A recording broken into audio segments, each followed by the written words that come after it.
Hello students, बेटा आज मैं टॉपिक लेके आया लॉ ऑफ थर्मोडायनेमिक्स। चाहे डिप्लोमा के स्टूडेंट हों, मैकेनिकल के डिप्लोमा के हों, चाहे बीटेक के हों मैकेनिकल। बट बेटा ये टॉपिक ऐसा है पूरे इंडिया में आप कहीं से भी आप बीटेक कर रहे हैं या डिप्लोमा कर रहे हैं तो इंजीनियरिंग का टेक्निकल का बहुत इंपॉर्टेंट टॉपिक है लॉ ऑफ थर्मोडायनेमिक्स। इसमें जो है स्टूडेंट्स बहुत कंफ्यूज रहते हैं कि zeroth law, first law, second law, third law होता क्या है। तो ये हमेशा याद रखना ऑलवेज। चार टाइप के लॉ होती हैं, zeroth law, first law, second law, third law. पहले तो ये समझ में आ गई आपको। फोर लॉ होती हैं। उसके बाद जीरोथ लॉ क्या है, फर्स्ट लॉ क्या है, सेकंड लॉ क्या है और थर्ड लॉ क्या है। मैं बहुत ईजी वे में डेफिनेशन लेके आया हूँ जो हमेशा आपको याद रहेगा। सबको कंपाइल कर लिया है मैंने और पूरा सभी चारों जो लॉ की डेफिनेशन है वो एक ही पेज पे आप आराम से याद कर लोगे, हमेशा याद रहेगा आपको। तो पेपर में थर्मोडायनेमिक्स का पेपर हो, चाहे डिप्लोमा का चाहे बीटेक का, ये हमेशा लॉ ऑफ थर्मोडायनेमिक्स, जब थर्मोडायनेमिक्स सब्जेक्ट का पेपर आएगा तो हमेशा इंटरव्यू में या क्वेश्चन पेपर में हमेशा पूछा जाएगा लॉ ऑफ थर्मोडायनेमिक्स। तो जीरोथ लॉ क्या होता है ये आपको भी पता है।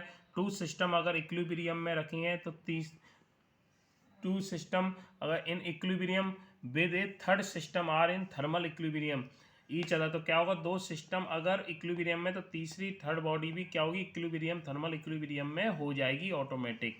ये क्या कहता है, जीरोथ लॉ कहता है ये। फर्स्ट लॉ पे आइए, फर्स्ट लॉ क्या कहता है, कंजर्वेशन ऑफ एनर्जी। ये बस टाइटल याद करना, बस सब टाइटल याद करना। ये टेम्परेचर पे है, ये conservation of energy. Conservation of energy का मतलब एनर्जी को सेव करना। तो energy can change form but is neither created not destroy. मतलब एनर्जी को अदर फॉर्म में चेंज कर सकते हो बट ना तो आप क्रिएट कर सकते हो ना डिस्ट्रॉय कर सकते हो एनर्जी को, ओनली आप ट्रांसफर कर सकते हो, किसी फॉर्म में चेंज कर सकते हो एनर्जी ओनली। सेकेंड लॉ पे आइए, entropy of isolated system always increase. इसमें क्या है, सेकेंड लॉ में ये एंट्रोपी जो है आइसोलेटेड की एंट्रोपी क्या होगी, सिस्टम हमेशा ऑलवेज इंक्रीज करेगी। थर्ड लॉ क्या कहता है, entropy of a system approach a constant as temperature absolute zero.